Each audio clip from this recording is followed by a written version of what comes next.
यात्रा आहे ती पिंपरी चिंचवड शहरात दाखल होत आहे, काय सांगाल, कशा पद्धतीने स्वागत करणार? राष्ट्रवादी काँग्रेस महाराष्ट्र प्रदेशच्या वतीने महाराष्ट्र गौरव रथ यात्रा 25 तारीख कोल्हापूर यापासून सुरुवात झालेली.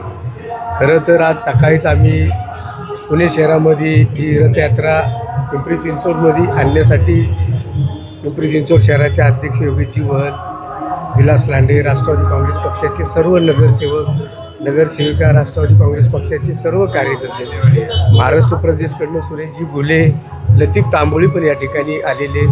आज पिंपरी चिंचवड शहरामध्ये रथयात्रेचं आम्ही सर्वांनी बघितलेले की स्वागत अतिशय जोराने केलेले आहे. राष्ट्रवादी काँग्रेस पक्षाच्या वतीने राष्ट्रवादी काँग्रेस पक्षाचे राष्ट्रीय अध्यक्ष आदरणीय दादा, प्रांत अध्यक्ष आदरणीय सुनीलजी तटकरे, कार्याध्यक्ष प्रफुल्लजी पटेल यांच्या मार्गदर्शनाखाली ही रथयात्रा सुरू आहे. या यात्रेत म्हणजे 12 बलुतेदार दिसत आहेत, त्यांनी कशा पद्धतीने स्वागत केलेलं आहे? खरं तर ही रथयात्रा भोसरी मतदारसंघात दाखल झालेली आहे.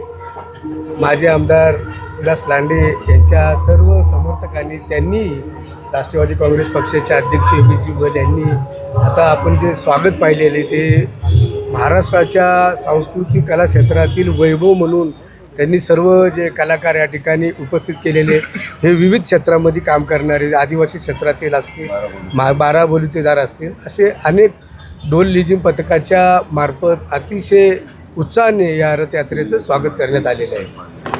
इथून पुढचा मार्ग कसं असणार आहे आणि कधी समारोप होणार आहे याचा? महाराष्ट्र गौरवशाली या रथयात्रेचं स्वागत या ठिकाणी या विधानसभेचे उपाध्यक्ष सन्माननीय अण्णासाहेब बनसोडे यांच्या उपस्थितीमध्ये या रथयात्रेचं स्वागत केलं आहे. पक्षाध्यक्ष योगेश वहल, सर्व प्रमुख कार्यकर्ते यांनी, जिल्हाध्यक्ष सुरेशांना गुले, त्याचप्रमाणे राज्याचे प्रांतिकते तांबोळी साहेब, या सर्वांनी या ठिकाणी चांगल्या प्रकारे या रथयात्रेचं स्वागत करत असताना एक चांगलं सहकार्य या ठिकाणी केलं आणि कार्यकर्ते मोठ्या प्रमाणात उपस्थित राहिले आणि 12 बलुतेदार या मार्फत या ठिकाणी ज्या महाराष्ट्र वैभवशाली परंपरा आहे ती जतन करण्याचं काम कैलासवासी यशवंतराव चव्हाणांनी केलं.